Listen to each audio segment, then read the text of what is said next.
Welcome, Legion of the Lariat. This is I Still Call It a Lariat, a pro wrestling podcast. My name is stevezapf. Joined with me, as always, is my hetero life mate, Mr. Showtime Michael Wright. And rejoining us this week, Scarps Esquire. How you boys doing today? Well, I'm a little upset that we don't have an outro to our intro music, but outside of that, I'm doing pretty well, bud. You know me, Steven. I'm living the dream. Awesome, guys. All right. How are you, sir? Is the question. I'm living my own dream. I'm living someone's dream. He was so flustered. No one ever asked him. No one ever asked me. I don't know what to do. Ask me a question. I'm living someone's dream. Someone sees my life every day, and they're like, "I really wish I was that guy." So I do it for them. No, they don't. That's fair. God, if I hadn't invested 30 years in you already, I'd stop being friends with you.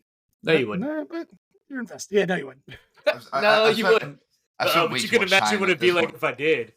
But okay. No, I don't. All right, guys.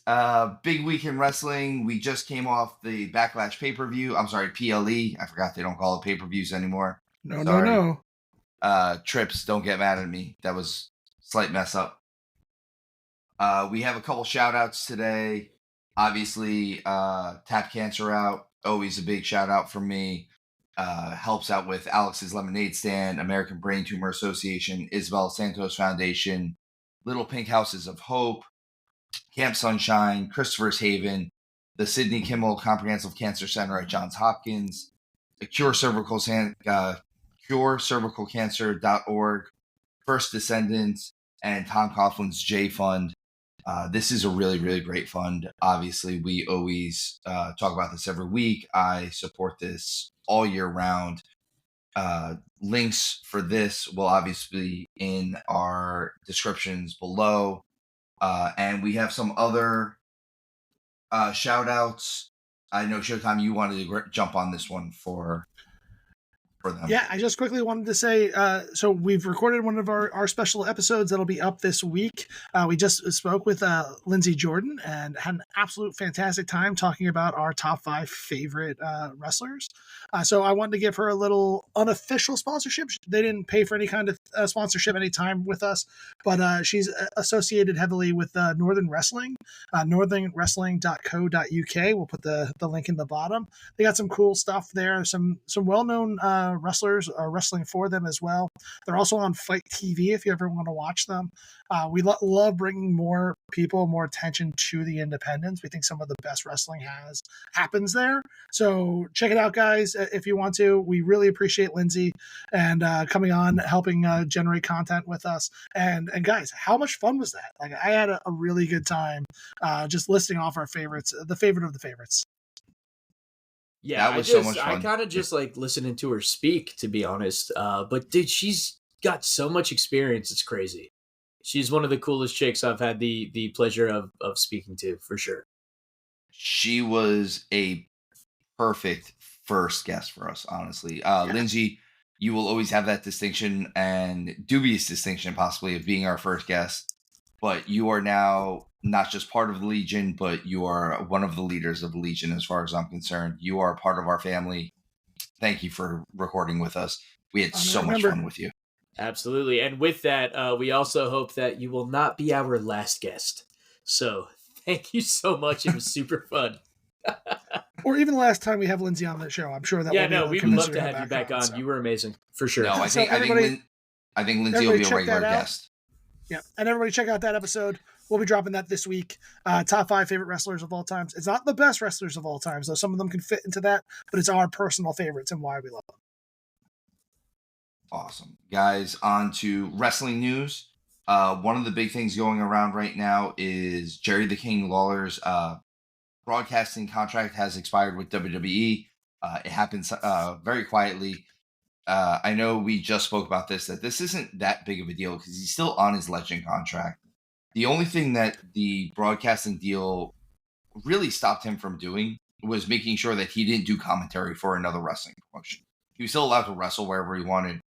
He was still allowed to do all the stuff that the Legend contract does and still do any type of events as far as what WWE does. And this just means realistically, if they bring him in, they'll bring him in on like a piecemeal basis. So, hey, we want to do something big. If JR is ever out of his contract with AEW, we're going to have you and JR commentate this match real quick. And I could see that happening. I don't think this is as an appalling situation as some people have made it out to be. If it is, I mean, we don't know all the details exactly what goes into a Legends contract. We have an idea. So he just was under a broadcast deal, and he hasn't done any broadcasting in a very long time. I know that he just suffered a stroke, and it seems like he's healing great. He's recovering well, and we wish him all the best. God bless. This is a big deal, not because of the financial or because of who it is as much as this is kind of the real death of a generation now. That was the last remaining aspect of the Attitude Era in WWE at this point, realistically, aside from if you count Triple H and Shawn Michaels kind of running things. But realistically, as far as true on-screen personalities, that's kind of this was it. This was the final. The respect on R-Truth's name. Ron Killings was part of it. I'll tell you, if they bring back the King and JR for a show, for a pay-per-view or whatever it might be, that would be a stroke of genius. Too soon? Yes, too soon. Okay. Having said that shitty joke, we do wish the absolute speediest recovery, and I hope everything works out. You're an absolute legend, and we don't wish ill upon anybody, obviously. Having said that, I'm still going to make really bad jokes, guys. Yeah. It's kind of what you do. I need Lindsay for her puns. They were so much better. They were so much better, and it sounds better in her accent. Like it does. Another wrestler has been released. This one's actually kind of a big deal. Gable Steveson. Anyone who does not know who Gable Steveson is kind of living under a rock. He is a legit heavyweight Olympic gold medalist in wrestling. He's a national champion in the NCAA. The reason why he was brought in was for that reason. There was talks of Steveson possibly going to the UFC at one point. Doing that, he decided instead to go the WWE route. They sent him to NXT. I don't know if maybe... Again, we don't know both sides of this. This could have been just a mutual thing. Hey, this isn't what I thought it would be. Hey, you're not doing as much as we thought you'd be doing. I could see it being like that, where maybe this is, and he's still young enough where he can go do UFC if he wants to, or something like that, because he's just out of college. I know they held his contract up for WWE for a little bit, so he could go win basically another national championship. Yeah, rumor has it, and I don't know if this is true or not, so take this with a grain of salt, that he was having issues transitioning from scholastic wrestling to professional wrestling. I could see that. It is hard to ease up on some of the things that you're doing. I think the one thing that just is a little disconcerting on this was they could have released him 2 weeks ago, and he would have been able to qualify for the Olympics again. And he probably would have been able to go out there and seriously compete. Maybe he doesn't want to do that. Maybe that they were just trying to make it work. Maybe it was worth him trying to make it work here. I don't know. So we don't know any of the background stuff. But that it would have been cool to see him go back to the Olympics and try to get another medal or two. The other side of that is they did not release his brother. His brother is Damon Kemp on there. I forget what his actual first name is, and I apologize for that. But he wrestles as Damon Kemp, and he was doing the stuff with Drew Gulak, who's another guy who also they let their contract expire. But he was part of that group with Regal Son and the other the deaf wrestler who I'm drawing a blank on his name at this moment. We haven't been watching enough NXT lately. Yeah, sorry guys, that's on us. But Gable's brother's name is Bobby, by the way. Is it? Yeah. Nice. Bobby Stevenson. So yes, sir. He's another All-American wrestler, but he also appears to be getting the WWE style a little bit more, at least the character aspect of it. He actually comes off a little bit more mogul-like when he comes out there. But again, Gable Steveson, huge star in his own right. We always hope that everyone lands on their feet and does their best work. Maybe he does just switch over to the other side of the street within the same company and start working for the UFC at this point. The one you glossed over, Steve, I just want to make a little comment because I know that we don't talk about it much, but Drew Gulak being released, or not released, letting his contract go. I know he has some controversy around him and Ronda Rousey. There's some controversy around him and some of his actions internally. We don't typically report this stuff on, I still call it a Lariat. It's not that we don't see it. It's not that we're trying to hide this stuff. It's just I don't think us three Jim Oaks are the people you want this kind of opinion from, and I don't think we bring anything credible to these stories. There are other avenues that if you really want to get more of that information, you should go to them. They are more informed. They have better opinions on it. They have a better understanding of the legal cadence and what's actually happening behind. So we just don't want to just be more white noise and potentially even report on this stuff incorrectly. And so I just want to kind of make that out. We're not hiding from it, but we have nothing to add to that story. And so we kind of try to stick to our lane, but we know that it's happening.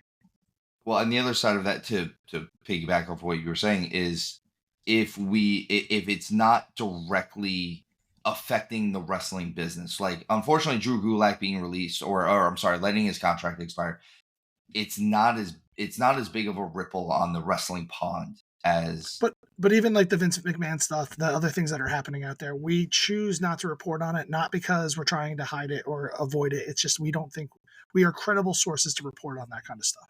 Exactly. Hey, listen, man. We talk about wrestling, we talk about wrestlers, and we have fun. Yes. The podcast is for fun. So we try to lightly touch on the negative stuff if need be, but so to get back to the fun side of wrestling. Yeah. We TNA had a pay-per-view this past week, Under Siege. It was honestly, again, they've been putting on good shows. I think they need to step up just a little bit. I know there's all types of rumors rolling around. I know one of the rumors that I've heard and that even I think me and Showtime have thrown out there was with Vince McMahon kind of selling all of his stock and having all of this money, if he wanted to get back into the wrestling business, if he jumped on TNA right now, it would be huge.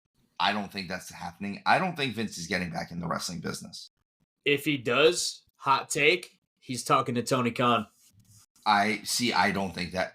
It's not going to happen. That's why it's a hot take. The only reason why I think it's so far outside the box, though, is because Tony Khan will not give up his power in that company, and Vince is going to want to run things.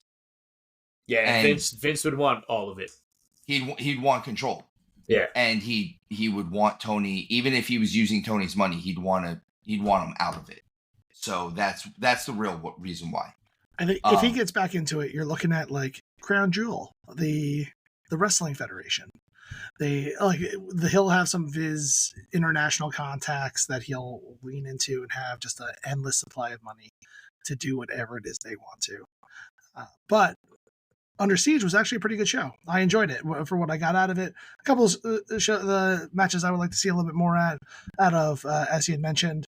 But I think that they're putting out a quality product, a quality number 3 product that you can watch and get behind. I think, there's some people that are really starting to raise up the charts for us here. See, that's how you do a pun.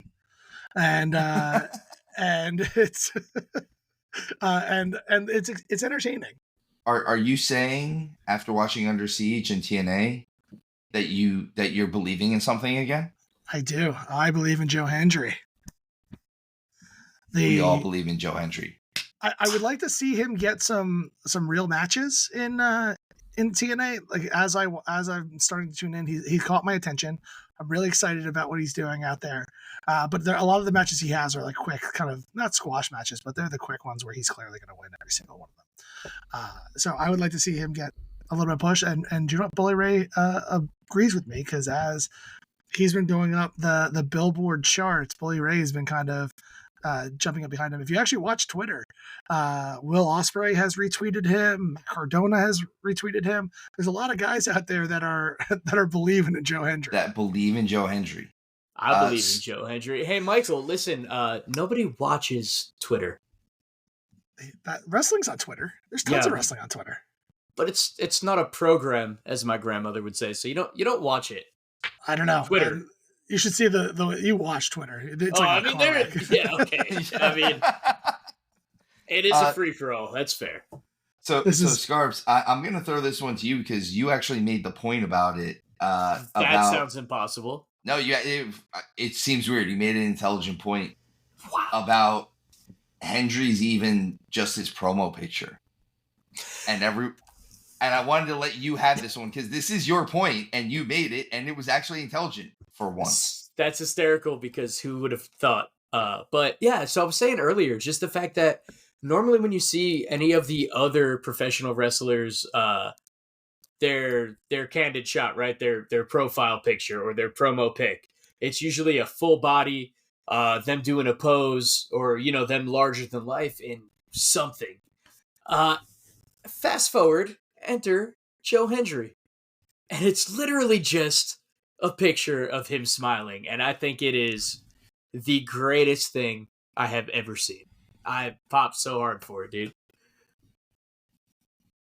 I absolutely love it. Just for anyone who's watching the video version of this and not just listening to us on Spotify, if anyone's wondering, every time that we say the words Joe Hendry, there will be a picture of Joe Hendry on their screen. He appears? He will appear. I hope so. That started last week. It's going to continue until the end of time at this point. I'm definitely going to print out a giant, bobblehead, pop head sign. We're doing it. The Funko Pop Joe Hendry. Back to TNA specifically, I would love to see him teamed up with maybe Nick Nemeth. I'm not quite sure what their plans are with him since Nick lost to Moose. He's not medically cleared right now, and that's when Broken Matt Hardy came in and kind of filled his spot at Under Siege. But I would love to see Joe Hendry maybe team up with him. I think the two of them could put on some banger matches together against the system. And you know where he's going to end up, though, right? Hot take. Orange Cassidy. No. Oh. I just put that into the universe, and that might actually happen. Why do you do this to me, and man? I hope I'm wrong. Now that I said it, I apologize to the universe because I don't want to see that. I had seen a clip of him showing up at next year's Royal Rumble as a mystery contestant, and if that song hit randomly and it was actually kept to keep secret, the roof would blow off that place. It would be absolutely wild. If it would be amazing. He has to have the exact same music, same gimmick, but just shows up at the Royal Rumble. It would be so funny. Just his big toothy grin just out there. That's number 30. I want Joe Hendry to be number 30. I don't even want him to win, but I want Joe Hendry to be number 30 at the Royal Rumble next year. Just one of those really out of left field. For anybody following along, watching us on video right now, this is legitimately, that's the picture you get. Yeah, that's going to be the picture. Yeah, it's just his face, bro. And trust me, that's what's going to appear every time that we say his name on this show. It's called editing. Makes me so. Yeah, but I've seen Steve edit, and it's not good. Not last week he didn't, because he threw it in there when we were talking about him last time. As we tried to play I haven't watched it, so what do I know? As we tried to play a song and got the copyright booted. Gods blocked us for kibosh. Yeah. Well, they protected us from ourselves. We need it sometimes. Yeah, and we could just sing it next time. That's all. Sure. Yeah, I think that will get us in trouble too. So that might get us. We do not own the rights to the music, but I think it'll get us in trouble just because everyone will stop listening to us because we're singing. Yeah. Perhaps. Big week for AEW. We had a Kenny Omega return. We had a pretty big Bucks segment, Young Bucks segment. We named the new number one contender. There's stuff with Jericho, and the Sky Blue Willow Nightingale match has been all kind of been the buzz. Let's start off with the Kenny Omega return. Kenny Omega didn't fully return. This was kind of him saying, I'm not going to come back, but he still hasn't had the surgery for the diverticulitis yet. So this is more just storyline movement. And I know we've knocked AEW for maybe not doing the longest term storyline. I will say I'm not always the biggest fan of Kenny Omega's promo work. This might have been my favorite stuff from him. It was serious. It was professional. He looked like a star in the sense that he didn't come out wearing sweatpants and flip-flops like he normally does. And I dug that. Like he looked, if we're going to have a sympathetic babyface that's eventually going to have to come back and go after the Bucks and the rest of this fake power trip, this is a good way to start off, I think. I think he's more cleared to wrestle than you give it credit. I think, first of all, let me take a step back. I think the storyline's great. I'm really digging it. We dig on AEW all the time for lack of storytelling. These guys are telling a story. I know that it started out kind of on shaky grounds and not everyone liked that. But again, I go back to what I said before. Throwing shade or doing whatever it takes to get more eyeballs on the product is something that has been going on in wrestling for the beginning of time, since it was in the carnival fields. So let's be real, like it, hate it, whatever, they did it. And they leaked that footage of CM Punk. And now they're building an actual story around it. The Young Bucks are actually fun to watch when it comes to some of these promos. The Elite, I buy it all. Bringing back Jack Perry was the right move, giving me the scapegoat. And I think they're clearly setting up Kenny Omega versus Okada, 11:37 at this point in time. Not that a lot of people around here have seen it, but they've wrestled quite a few times in the past. And I think that they're going, like, for the American audience and the American audience only, this is going to be them kind of bringing this back. I think he'll be able to be cleared relatively soon. This is speculation. This is just me saying he got in the ring. He said, I can't get hit in the stomach. He immediately gets hit in the stomach. And now there's this huge heat between the EVPs. I was a little disappointed from Tony Khan, where he's like, I'm going to bring in someone new to run the company. And that somebody new is me from Jacksonville. It's like, come on, man. That's not what you said. So I didn't love that, but I do love this mutiny, this coup that's happening in AEW with the Young Bucks. I think this is fun. And I'm all for it. Does Kenny Omega in fact have diverticulitis? That's not just a gimmick. No, that's not a gimmick. He's been sick for a while. Okay, this is real. Realistically, right? For those that don't know what diverticulitis is, it's essentially like your digestive tract. Like you get holes in your intestines and holes. Yeah. So any physical contact or blow could, for all intents and purposes, hospitalize or kill you. Intestines purposes. There was your pun. Missed it. Okay, so I'm going to do this now. I hope you're watching along. It could really rip your guts open, seriously, and seriously injure him forever. It's just the fact that he is, and like you said, Showtime, it is possible that, and we hope to God that it's not severe, dude. We don't want anybody to ever be hurting. But with an issue, even if it's small or not really heavy case of it, you're risking your life, man, which goes to show you the man loves what he does. Mm-hmm. If he's willing to risk his life, even more so now because of this unfortunate issue that he has, that's ballsy. Which I think is that's why I kind of speculate 100% speculation that he's closer to being in ring ready than storyline is saying. That I'm not ready. So that's just that's what I think is happening behind the scenes. Well, I know he has to have surgery of some sort for it. I heard he didn't have to have surgery. Okay, but I could be because they also I know they caught it pretty quickly with it. Like he had one double, kind of like he wrestled his match, realized that he was kind of doubled over from it, and they caught it then, and they were like, well, it's harsh.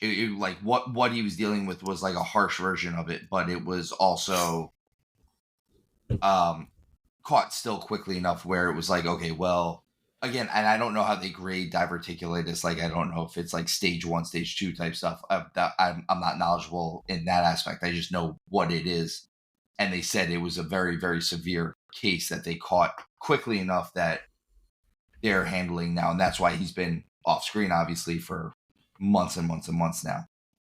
I like the storyline, the story that they are telling in this sense. I like that they're actually telling a story. I agree with you. I don't like Tony saying I'm going to be making decisions from Jacksonville. Here's the thing. I will do the suspension of disbelief part of this. I appreciate Tony Khan wearing the neck brace. Here is where my issue comes. No one is dumb enough to believe that he needed the neck brace 12 hours after he took the Meltzer driver. Or, I'm sorry, whatever they're calling it. The other side of this is he wasn't acting like he needed a neck brace. He was just doing his normal movements. Now, if he was going to sell it, if you're going to commit. Go all in on it. You want to wear the neck brace at the NFL draft and draw eyes on in that sense, do the selling, hold the neck, make it look like when you're drinking your coffee, it hurts to even do that. A lot of it, again, and I know he's got a documentary being filmed on him because of the NFL draft and things like that. They were following him around for that stuff. It seemed like how it ended up working out on my end, and this is me maybe taking things too seriously. It looked like on one end, the wrestling world was laughing at him for doing it because he didn't commit to it. And then on the other end of things, it seemed as though the NFL world was also laughing at him and wrestling. And I realized, and what's more is what hurt him was he made stupid comments afterwards that he should never have made. And you want to throw shade at your other company, that's fine. But the problem is they didn't make sense. And it gave guys like Pat McAfee free reign to make fun of your organization. So you ever hear the term no news is bad news? I think that's how they kind of say it. Or no press is bad press. No press is bad press, yeah. No publicity is bad publicity. No, there's no such thing as bad publicity type situation. Yeah. I think everyone needs to get over themselves. I think Tony Khan is committing. He is not just a wrestling promoter. He's an owner of an NFL team. He has to be able to take it serious in that regards while still playing. This isn't Andy Kaufman when him and Jerry Lawler are fighting on Letterman, which is the nth degree. That's what I think everybody wants this to be. That's the thing this is not the day and time of that. And Tony Khan is trying to bring eyeballs to his own organization. And I haven't looked at the ratings, but if they keep going down this route, I think they will start seeing more eyeballs. This is what we've been asking for. We've been asking for more storylines. We've been asking for people to come in and entertain us, not just in the ring. Now, if they can get used to this, this is growing pains, right?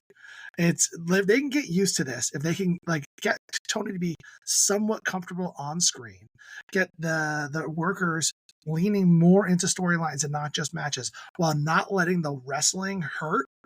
In 6 months, we're not going to be talking about this. We're going to be talking about how they hit their stride, and this is awesome. And they're back to nipping at WWE's heels because not only is the wrestling fantastic with some of the best wrestlers in the world, but they also have somewhat decent storylines.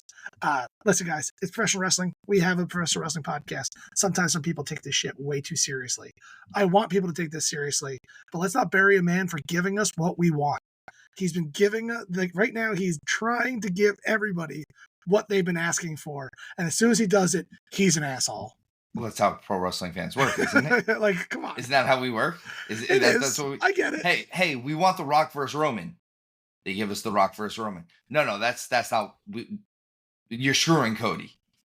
Yeah, I get it. But there's got to be at least one person that says, hey, we're all assholes, myself included.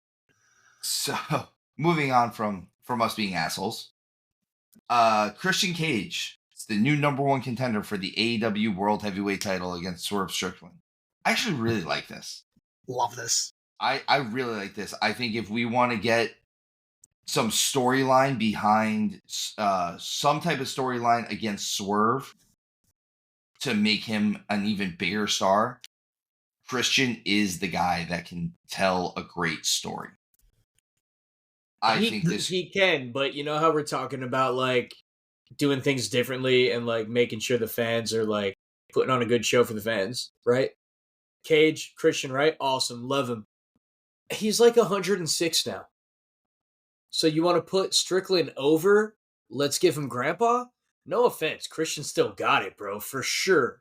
But that's how we're going to go this route to build up somebody else. We're going to say, hey, this guy's got like 2 solid years left, so let's just throw him in.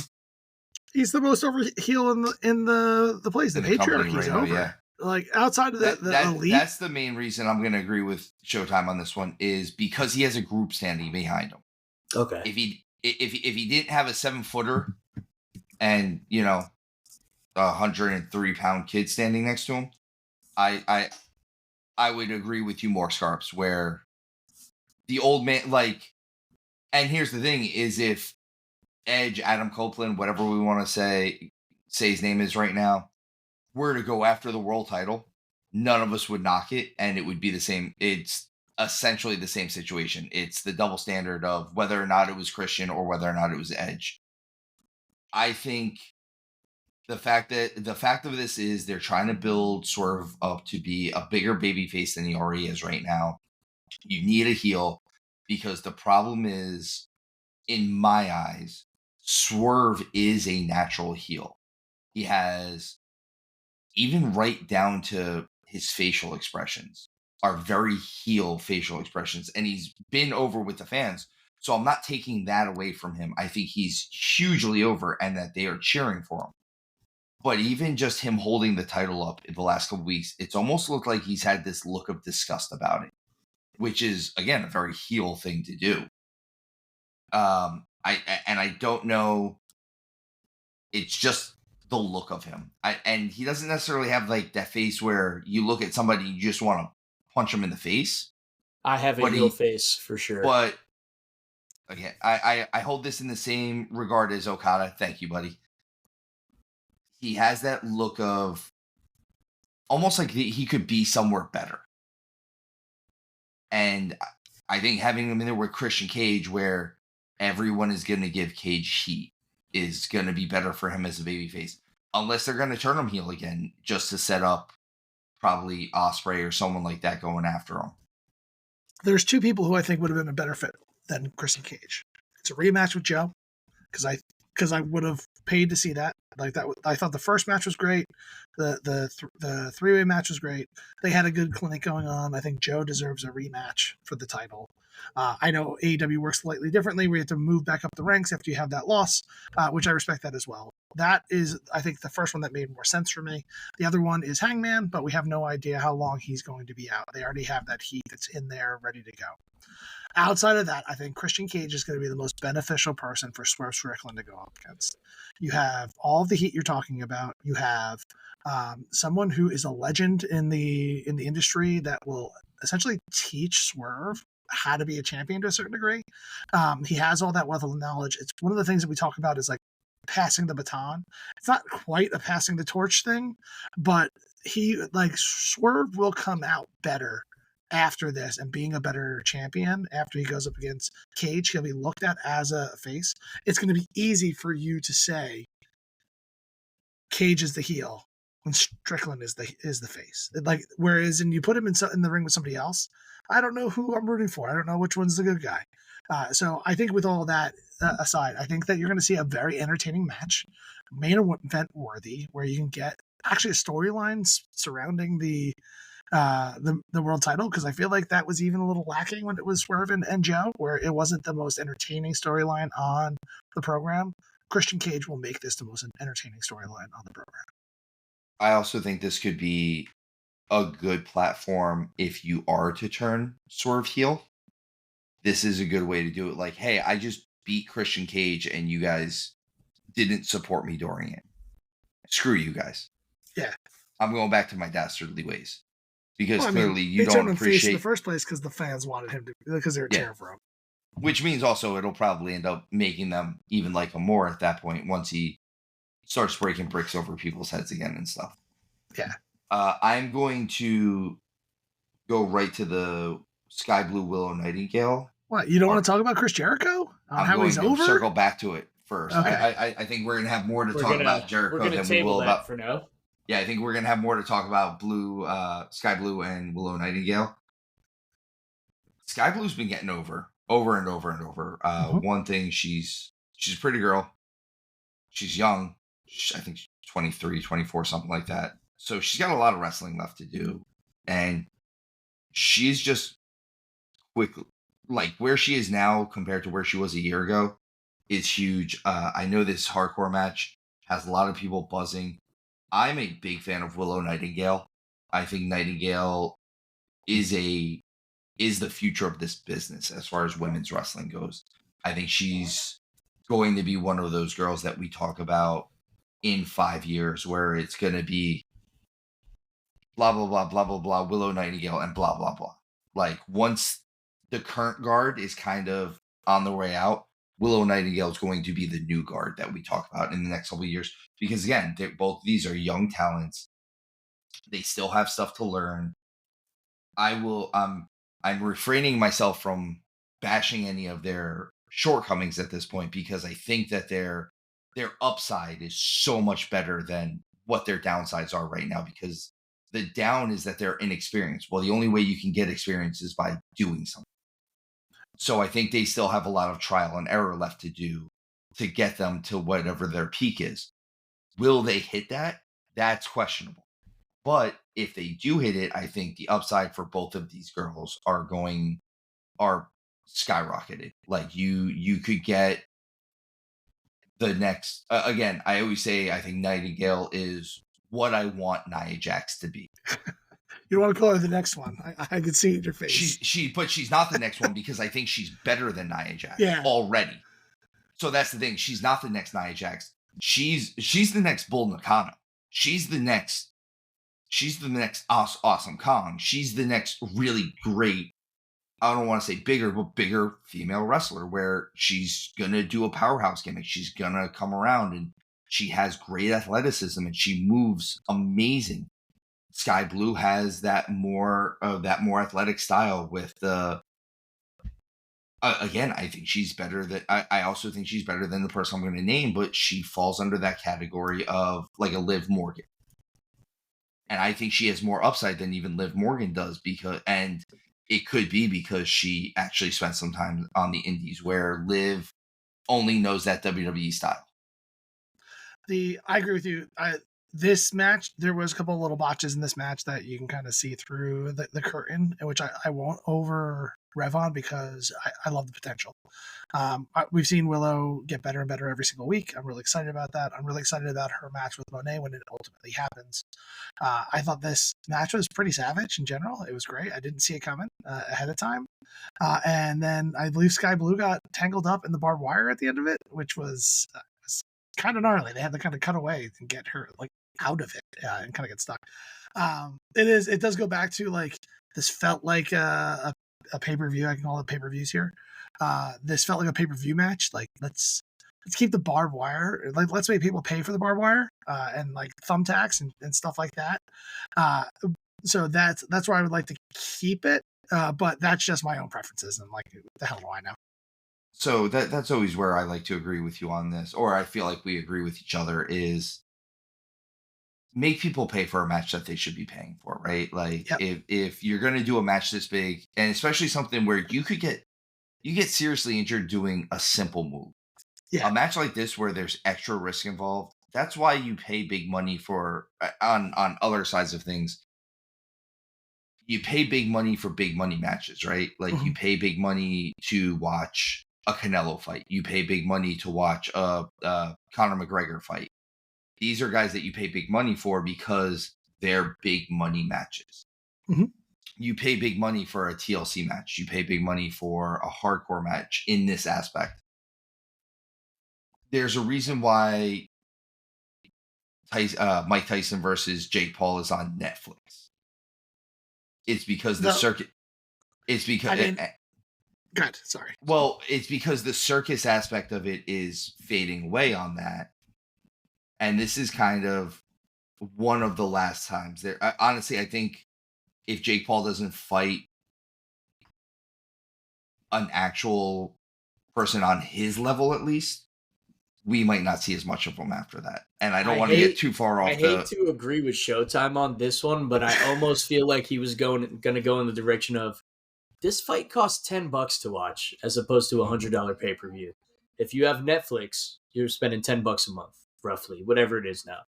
Whereas if you bought the pay-per-view for the fight, you're dropping $100 just to see Tyson hopefully beat the crap out of this dude. Let's hope. I love how you guys agree with me before I say stuff. Bro, I almost never do. Netflix, I believe, paid a ton of money to have this on Netflix to drive subscribers long term. And so, like that, in my opinion, this is one of those fights that do kind of have a big money feel because people will pay for it, and it's just Netflix getting there first and saying, "Hey, do a deal with us because we want to get subscribers in the long term." But in general, I agree with what you're saying. Like I agreed with you until they got to the end there. Like I said, I don't agree with them doing super crazy matches for free. That doesn't make sense to me. That's still just bad business at the end of the day. But all around, I think the upside of these two girls is through the moon. I think they could be the next generation that we usher in. Julia Hart, I've spoken very highly of Julia Hart. There's a couple of them in AEW because I don't even hold Toni Storm or like Mercedes Moné or any of them in with this other group because they have established themselves. They've been doing this for a little bit. These are the young 20s, the 25 and under that haven't been wrestling that long, that we're give them another 5 years and let's see where they're really at. And that it feels like a homegrown crop of kind of workers that will elevate the division when you wait for the prospects to mature into what you want them to be. Like I'm with you. It's like you hear that in sports all the time. It's the homegrown prospects. That's what this feels like. Now then, not a homegrown prospect. Father Time himself, Chris Jericho. The learning tree. The learning tree. The Ocho. Le Champion. Whatever name, the Lionheart, whatever name you want to give him. So it seems like Jericho's winning back the crowd. Overnight. I know overnight. I attribute this a little bit to AEW fans refusing to. This is AEW fans bucking the system a little bit, I think. Too many of us were like, well, he's getting retire chance. He's getting go home chance. He's getting we don't want to see you chance type of chance. And I think this is almost AEW firing back. And I don't want to say they're wrong, but this is one of the few. This is one of the few times where originally where you didn't want to see him. I halfway agree with this. Jericho has become almost like a heel in real life for me at this point, just because he's kind of sticking around well past the amount of time that he should. Although I do appreciate that he's breaking out the sparkle crotch tights again. Yeah, this is also in Winnipeg, so I guess take it with a grain of salt. Like that's his backyard. But I thought it was funny that one night he's going home, the other night he's over. Like I couldn't believe it.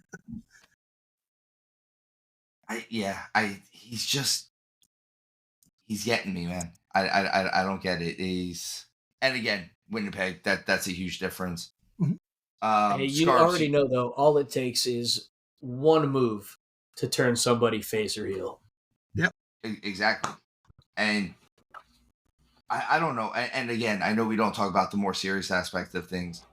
Jericho caught a lot of actual real life heat not that long ago. So that was the thing. And I feel like he even knows it. And some of the things that I've heard he's been trademarking.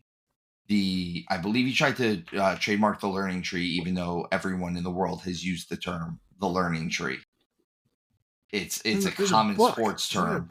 I think it's a book. I think it's used the term the learning tree. Well, that's because you're not the learning tree. I'm so glad I didn't spill that all over myself when I did that. The other one that he started trademarking was the the vortex of Jericho, and I think he's trademarking one of the other derogatory terms that they're using for him. My thing is every time one of these young talents gets in the ring with Jericho, this is the exact opposite of how it used to be. They don't come out the other end better. And I just want to see him do better. But we'll see. Maybe this was a one night thing. Maybe this is the switch around for AEW. They do like to buck the system. The AEW fans like to buck the system a little bit sometimes. But we'll see on that one, right, guys? WWE news. The minor side of this is Ricochet won the Speed title in the finals against Johnny Gargano. I've actually been watching this a little bit. This is kind of interesting. I like that they upped it for the finals. They did a 5-minute match instead of a 3-minute match. But every one of these matches is timed at 3 minutes, and you have to win in that 3 minutes. So you have to go fast paced. And I know Showtime, you're always about pace of match and things like that.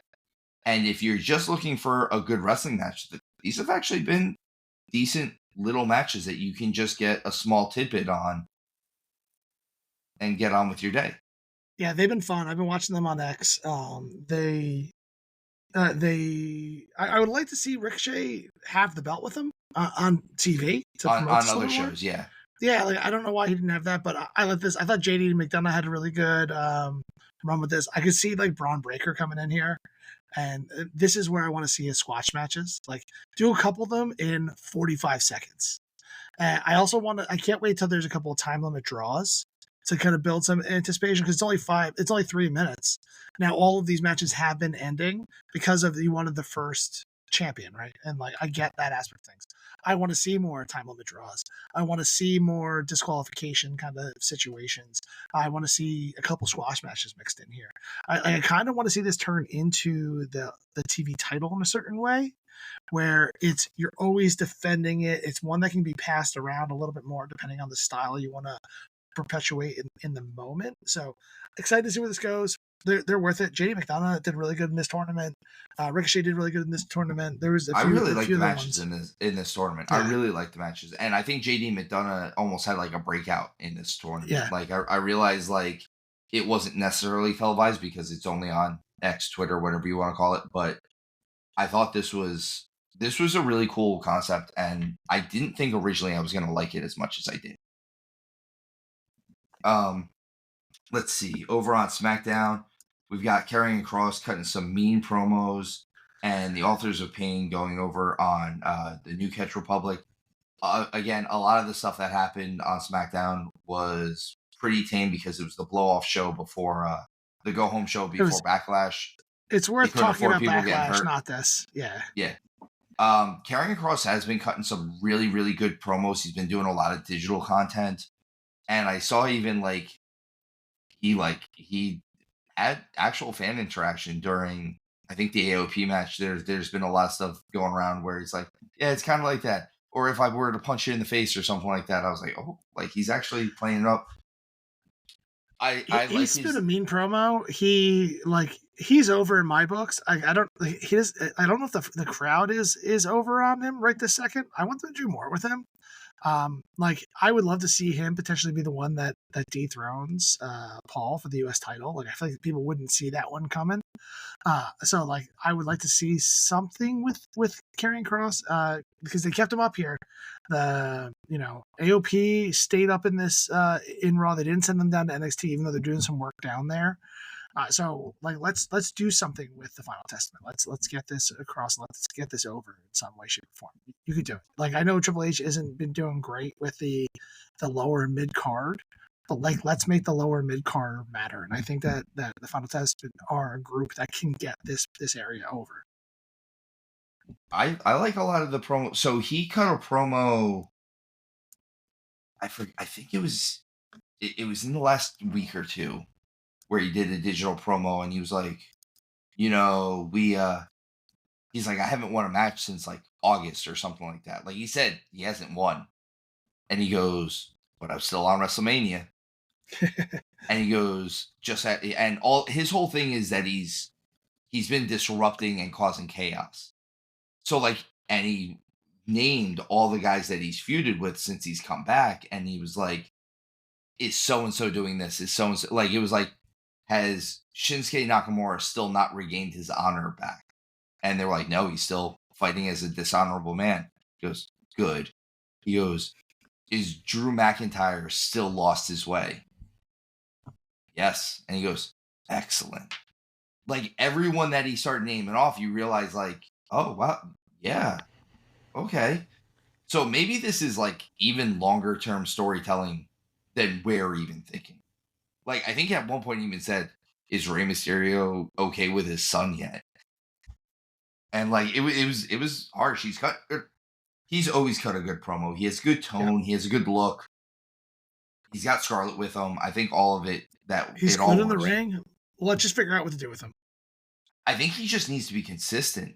They keep him off television sometimes, and I think that's the worst part of it. Is he does something really good, and then we even the stuff he was doing with AJ Styles.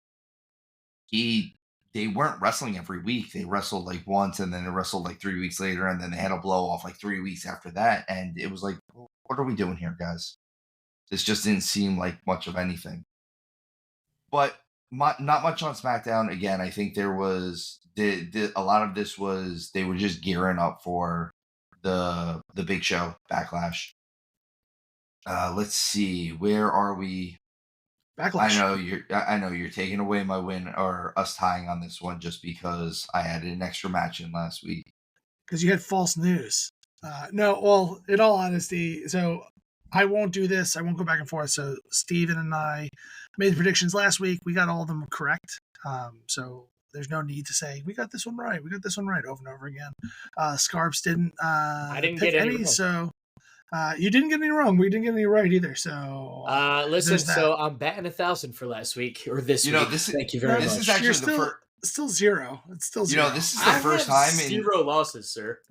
This is the first time that Scarps is here where we get to actually say what the results of the predictions are in a while.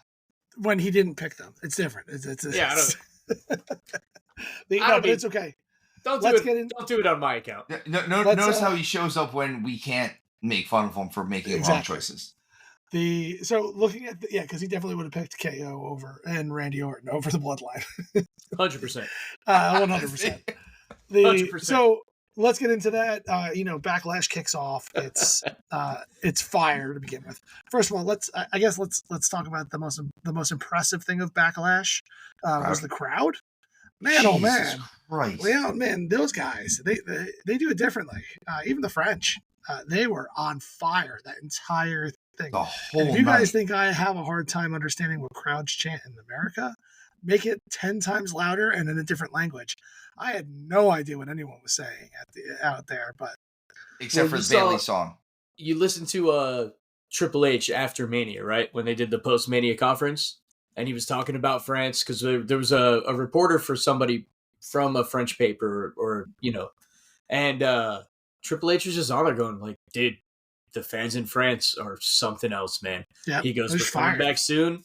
He goes, and he's already said, we're going there soon.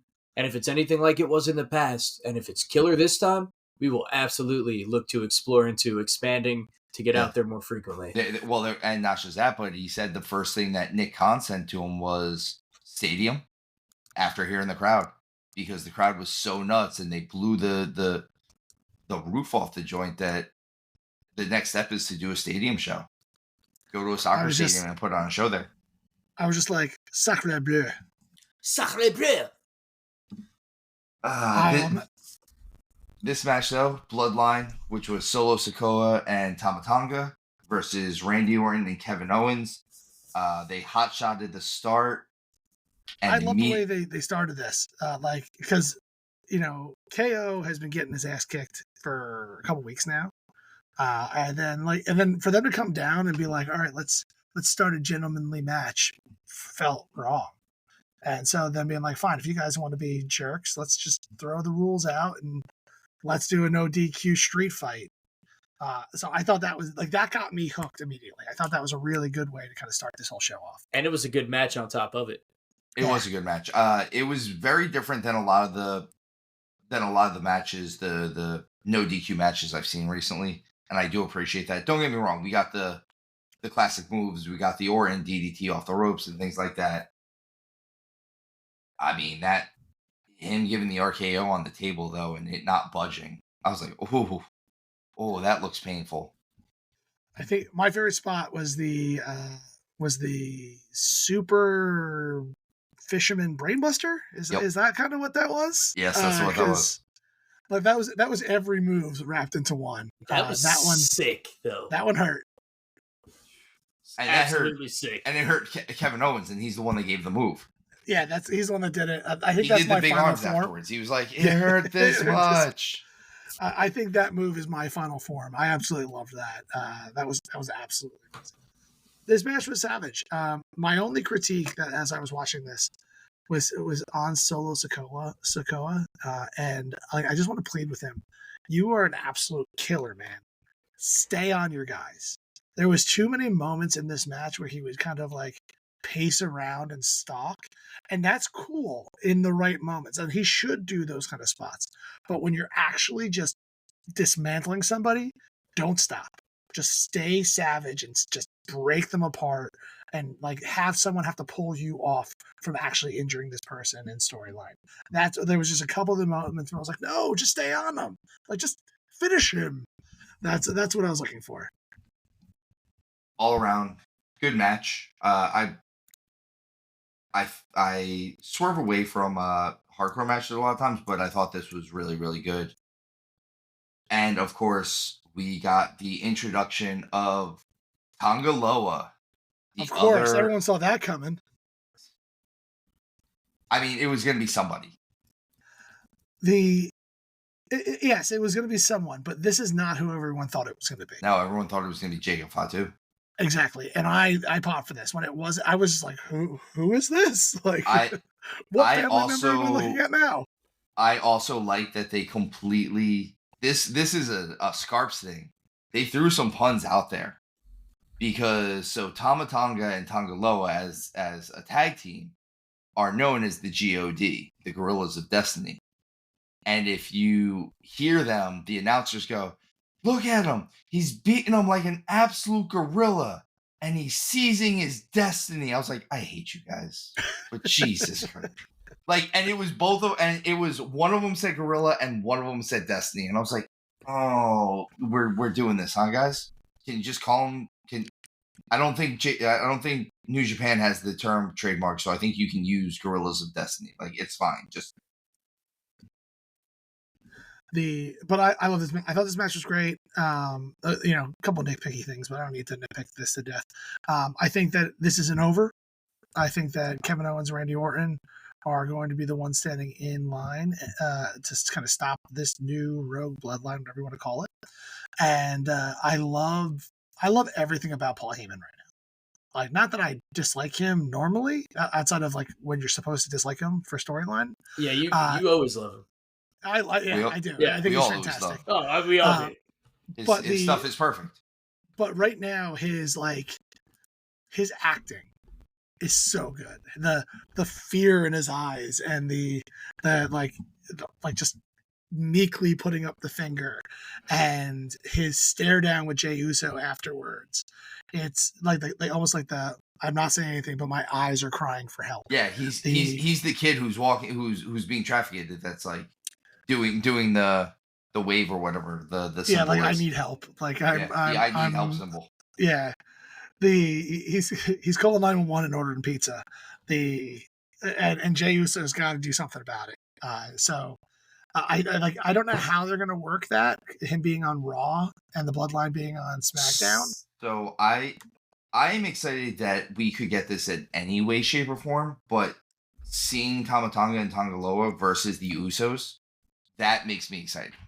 Can you guys clarify something for me? Yes, sir.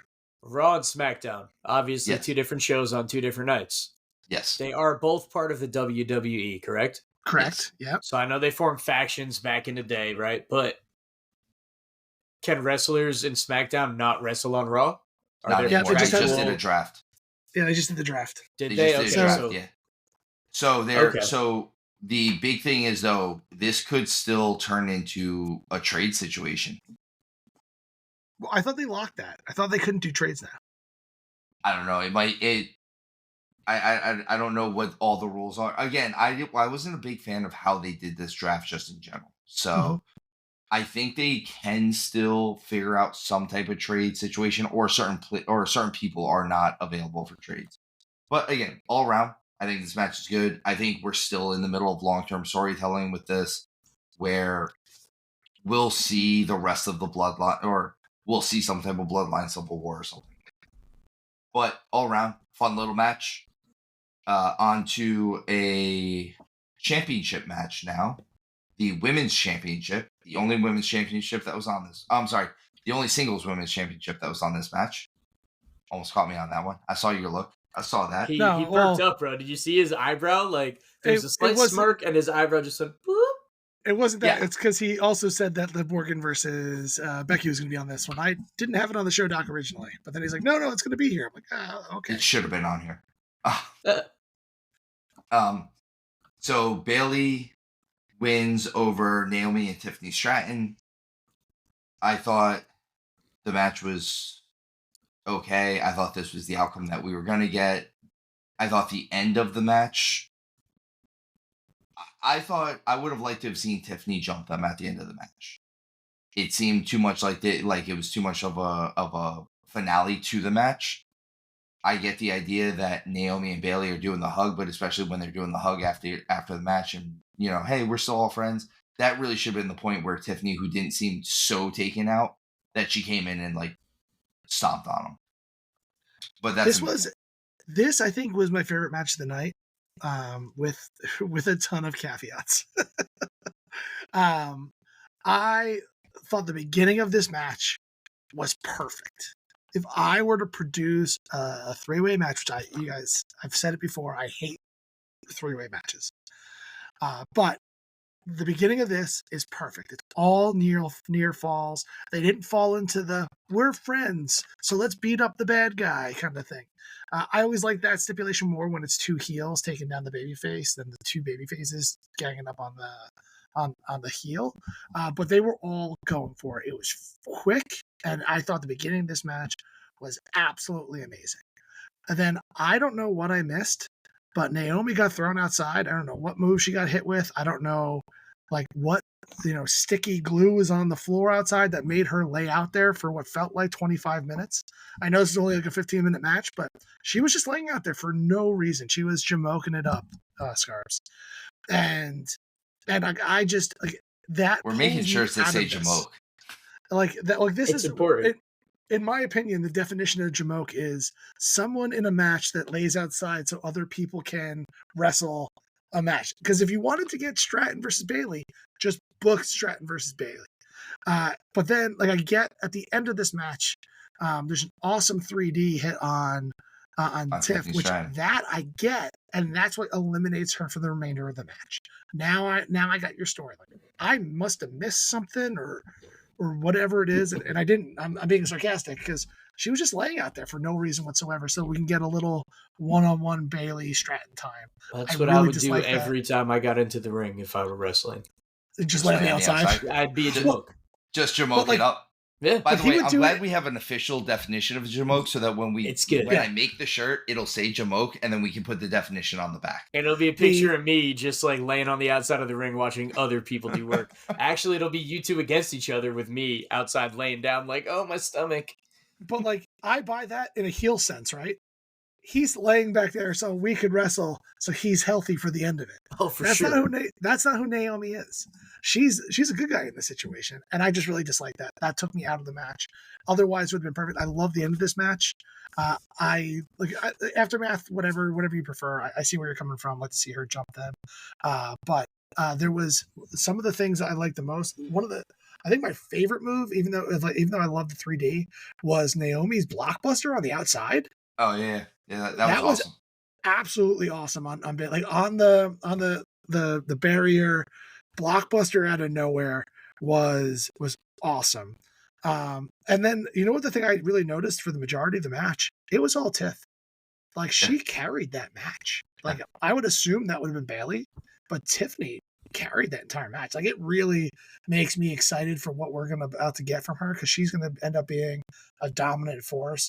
And I can't wait till they can, like, blend this together where I can get Rhea versus Tiffany, because I think that's going to be an absolute banger of a match.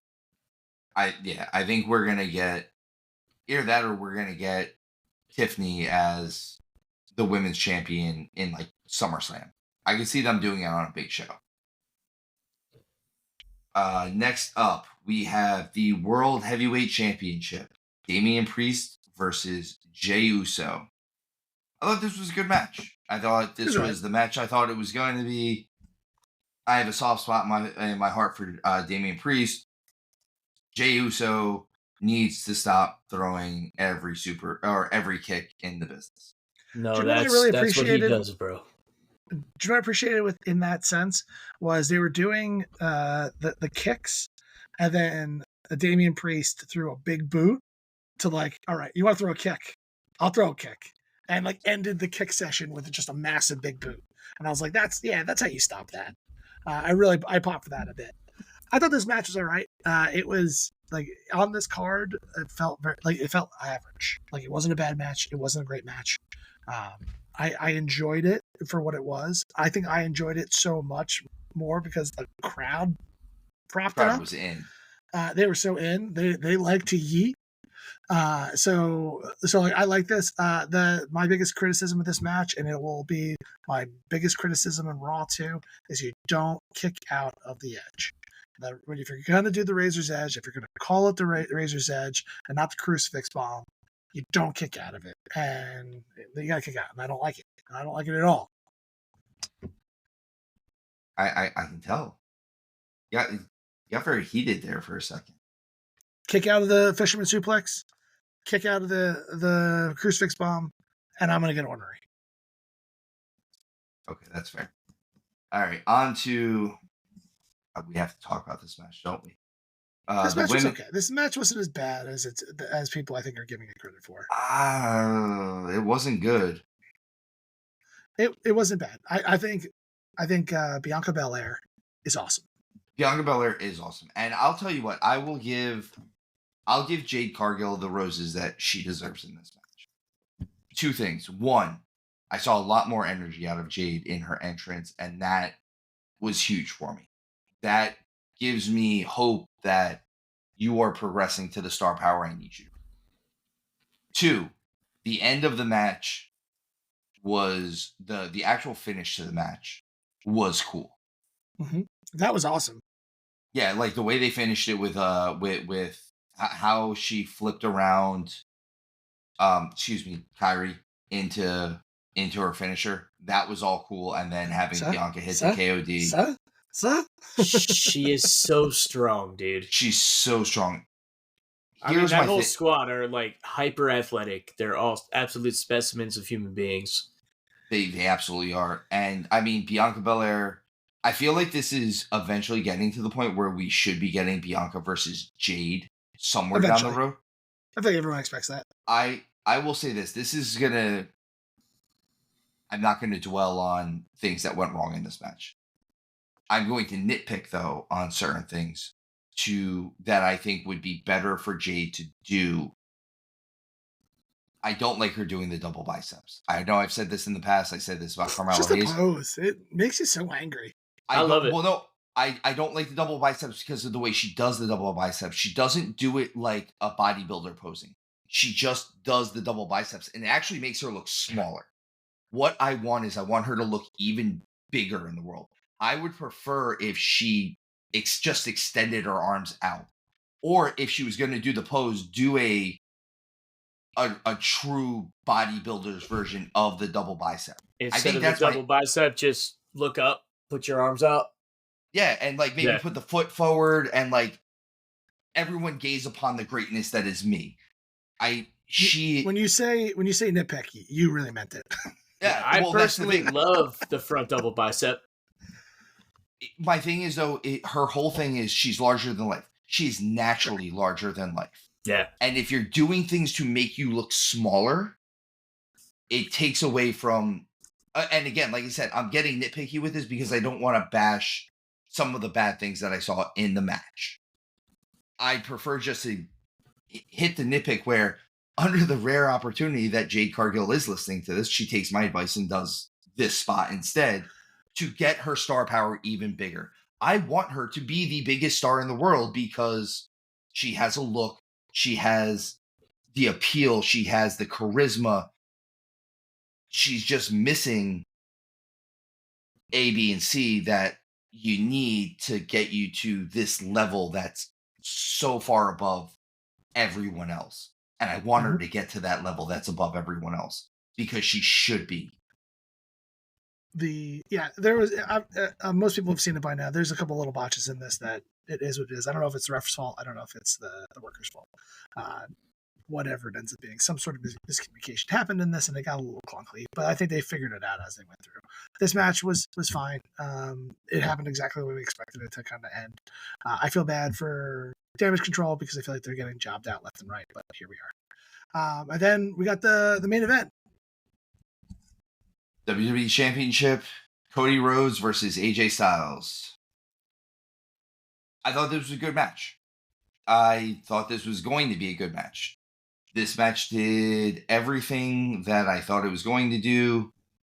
It was a good match for Cody as a first defense. This is obviously not a feud.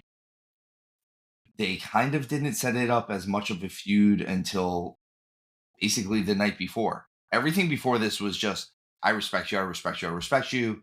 It wasn't until Friday night when they had AJ smack him in the face. Yeah, this was just let's put on a good match, and I appreciated that. I do I'll nitpick this one a little bit, just because these guys are supposed to be almost perfect. So I will actually nitpick this one. I think there was too many rest spots in this. It really drives me crazy. And I got a question: why is throwing someone through an announce table not a DQ? Good question. If I were to pick up a chair that's ringside and hit you with it, I get DQ'd. But if I purposely take things off the top of the table and throw somebody through the table, I don't get disqualified. Again, probably for the same reason you could throw them into the stairs outside the ring. Again, but I think if I pick up the stairs and hit you with the steps, I get DQ'd. But if I throw you into the steps, I don't. Well, if you pick up the table and hit him with it. If I take it off under the table, SOL, I guess, right? I mean, it's a good question. I'm going to try to hope that I get an answer on this one that's right. Answer us, Dad.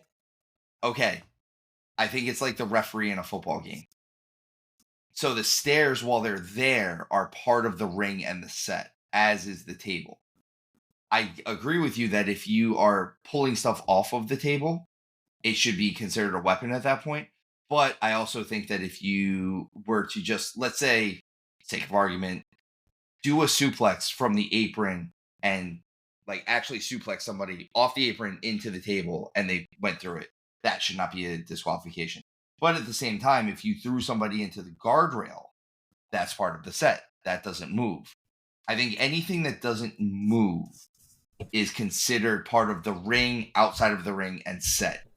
Unfortunately, once it starts moving, that's when it becomes a weapon. I'm just gonna say malarkey, and I'll be it's still malarkey. I'm coming up with a bullshit answer. I'm gonna call shenanigans because they didn't want people. It was an answer to appease rich people that run professional wrestling. Listen, man, if they didn't want DQs, they wouldn't put chairs, tables, baseball bats, and barbed wire under the damn ring. Okay, sure. Then just make it all legal. I will say what I really appreciated about this match was there was one crossroads, there was no styles clash, and it was just reversing away from those moves. So it felt like those moves mattered. Where when was the last time Cody won with one crossroads? In a premier match. I really appreciated that. I really like this. I actually wish the Cody Cutter was a little bit stronger too. I don't see why that doesn't knock somebody out. I really like. I'd like to see him start finishing a match with it, because it's such a cool move, and it's what's the difference between him doing it and kind of Orton doing it in this sense, especially with the springboard? Exactly. It seems like it should be a finish. It seems bigger with the springboard, right? Yeah. That's the thing if he was just doing it normally, I could see where his version of the RKO or the cutter wouldn't knock somebody out, and it wouldn't be as good as Randy's.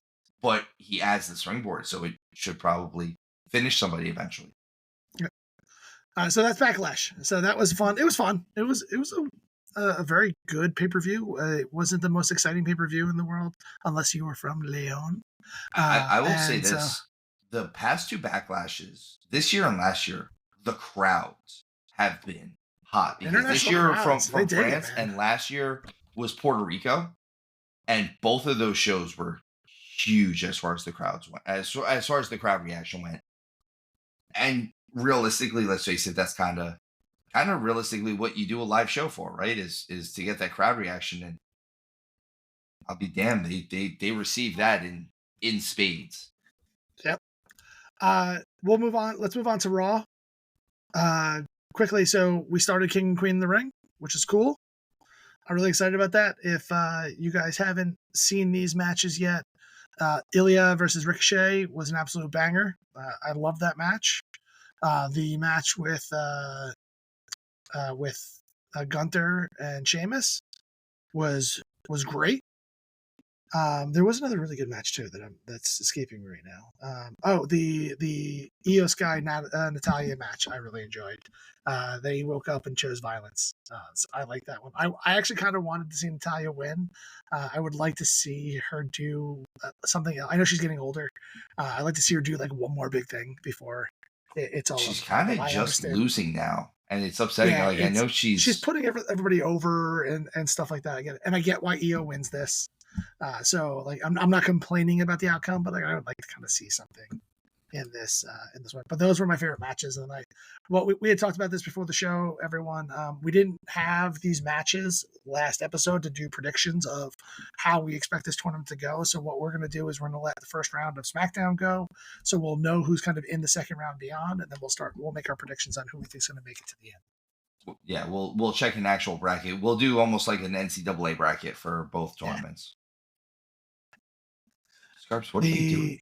I don't know. I thought he was waiting to say something, and I was about to let him go. So who, me? Yeah, you. Yeah, you. Oh no, I was doing something on my phone. All I saw was your finger come up. I was like, "What is happening?" Oh yeah, so you couldn't see, but I had my phone. I was recording something. Sorry. We had Priest apologizing to the Judgment Day after the whole thing with the Jey Uso match. That was one of the things that we didn't touch on. Was he got really mad at them for interfering at all, and then attacking Jey Uso afterwards. I feel like this is maybe them pushing towards Priest going back to being a babyface at some point. It seems like he almost, or at least a tweener, he at least wants to be an honorable champion. It almost looks like.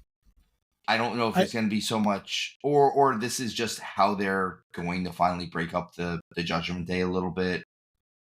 I can't tell. I thought they were going to. It seemed like they were going that way, and then Baylor and JD apologize, and then Priest apologizes back. So it's like, so we're cool, right? Like, how about the most awkward part of that was the three of them hugging it out, and then Dom just coming out of nowhere with his arm in a sling and like not being involved in the conversation at all. I loved it, but I'm still I'm curious. The thing that really drove me crazy in this is Dom could be hanging around in a sling. Where's Rhea in a sling? She doesn't even wear slings on when she's recovering. Like, why isn't she there? I want to see something. Why isn't she there? Like, why aren't we getting? Why aren't we something getting going on? Rhea Ripley? Like, give me something. She's like, whatever. Boo. We have we're building up to Sammy, Chad, and Bronson Reed a three-way. I believe that's an official match now for King and Queen of the Ring. Yeah, that'll be in that mix. I'm pretty pumped for that. Let's have the blow off. They've been building this pretty well. I'm curious to see how it goes. I wouldn't be surprised if that's a banger too. I know you're not always a fan of the three-way matches, but I could see them doing it right. I'm a fan if you give me no jamokes. Let's do it. And then I think I was curious because I actually thought that that Finn was going to face off against Braun Breaker because he seemed like the one that was clearly missing from the King of the Ring, and I didn't understand why he wasn't there. So, and then they had the backstage promo for it afterwards as well. So that was, I thought, interesting, and we'll see kind of where it goes from. I don't know what's happening, but I'm going to keep going. You need to check your phone, Showtime, That's because right. I just texted the group a picture of Steve right now with a shot of a chess grandmaster, and I just went over here looking like a grandmaster. He's methodical. He's 3 steps ahead of us. Oh, Steve, what do you think they're doing with Braun? I don't know, man. Like, it seems weird. I don't even like that they moved him to Raw. Yeah. He just got signed to SmackDown. Like, it seems like that should have been. Maybe they need him over there because they're not planning on putting him in contention with Cody anytime soon. So you need to keep him off that show, kind of, at least for a year. It's maybe a little bit more believable that he challenges Priest for the world title or whoever goes after Priest, as opposed to Cody, who is the undisputed WWE champion. That, let's face it, if you're going to call one of them your flagship title, that's your flagship title. I don't think he's obviously not there yet. He's nowhere near there yet. Maybe take him off that show to keep him as far away from it as possible. This way you don't have a guy who's going out there winning matches in 30 seconds every week, and then you're wondering why he doesn't go after the world title. Again, a la Goldberg. Like, if you're beating everyone on the card, you should get the title. You should get a title shot at least, right? Like, that's kind of how that works. Though I could also buy him getting the U.S. title over the IC title at this moment in time. Like I feel like he has to get a secondary title first. Just feels right. I would like to see him just get into a feud with somebody. They're kind of building him as a babyface right now, where it's not. I don't know if he sits one way or another. A lot of time, a lot of his recent run in NXT, he's done a lot of heel work. He became badass Braun Breaker instead of just Braun Breaker. And he was just kind of going in and beating the crap out of people, which I did like that as well. Like, he wasn't a cowardly swarmy heel. He was just a big bad dude who beat up people. He just didn't care what anyone said about it. I wouldn't mind seeing him get involved with Gunther. Of course, that's also, I think there's a lot more stuff going on with Gunther and Imperium and Kaiser and stuff like that. Then I think they have their own storyline, and that's the only reason why they're not going to bring Braun Breaker in just to. Yeah, the one I could see also is setting up a little feud with Braun Strowman. I could see that. Let's throw 2 monsters at each other. That would be fun too.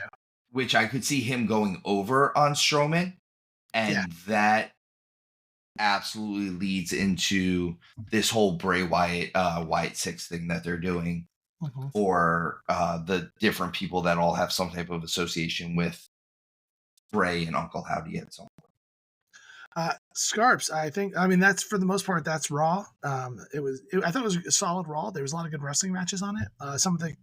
I would like to have seen some of these other King of the Ring matches on Raw, like Kofi versus Ray.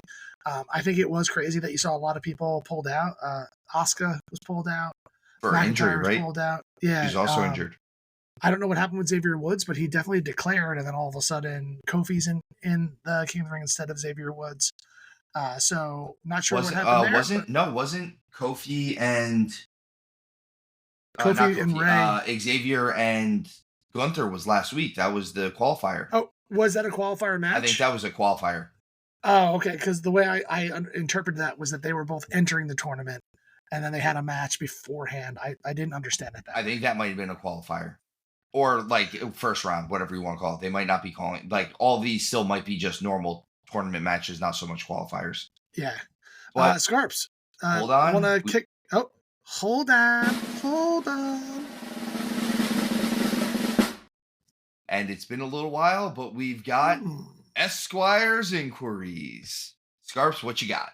Well, I have a follow-up question from earlier, to be honest. You guys can answer after the recording for this one, and that's fine. Why are there different factions, and why was there a draft? Why can't people just wrestle on Monday and Thursday, respectively? Who cares? Because there's too many people. Okay, fair enough. Now that's out of the way, since we were just talking about Cody and how he had the match against AJ, And it was kind of just like, hey, let's just put on a good match.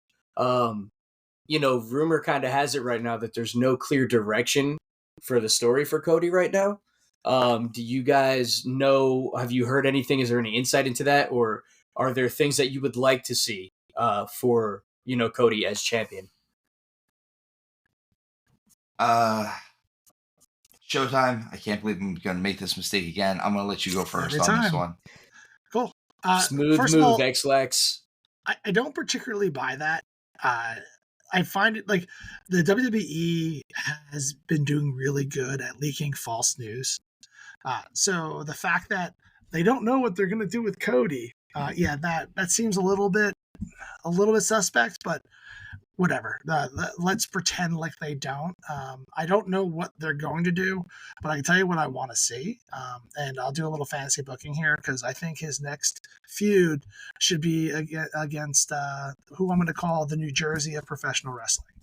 And I promise you that this is a compliment, not an insult. Bam Bam Bigelow? This is the person who is so gifted, and it seems like he's had absolutely no training to be so good that everybody gets so angry and hate him not because he's not good and doesn't deserve it, but because they wish they were him and hate the fact that that was the case. And so they would rather just make fun of him rather than give him his props. And that is Logan Paul.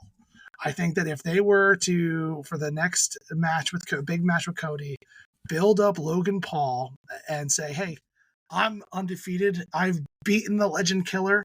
I've beaten this person. I'm the U.S. champion. I went toe-to-toe with Seth freaking Rollins. And like all of these secondary title holders of the past, I will be able to go and take your crown, be it a la Ultimate Warrior. I could see that getting immediate heat. I think it would be easy for everyone to get behind wanting to see Logan Paul get his ass kicked by Cody. And I think it would be a fun storyline. I think it's something that people would tune in for. It's really using Logan Paul for what you have him around for. Like, they use him for his skill, but they also use him for his social footprint and all the stuff that he's doing out there. So that is what I would like to see them do next when they don't have, assuming they don't have a clear direction for them until Roman and The Rock come back at maybe SummerSlam, maybe after that. So just when I think you can't possibly say anything worse, you go ahead and say Logan Paul is like New Jersey, and totally redeem yourself with that explanation. And totally redeem it, right? Because that was a good explanation, bro. I was like, where's he going with this? There's no way he's going to put a positive spin on this. Oh, yeah. Lo and behold. He's effortlessly good. Like, everyone's jealous of that. He really is, dude. So good. And that's why people make fun of New Jersey, because it's so awesome that everyone else just hates us.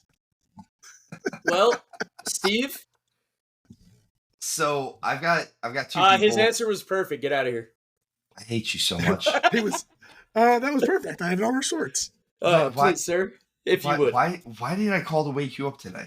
I will award you no points, and may God have mercy on your soul. So, two people I've heard talk, or one person I've heard talk about, one person I wouldn't mind seeing if we're going to get a real feud. One person I know right at the press conference Cody talked about was LA Knight.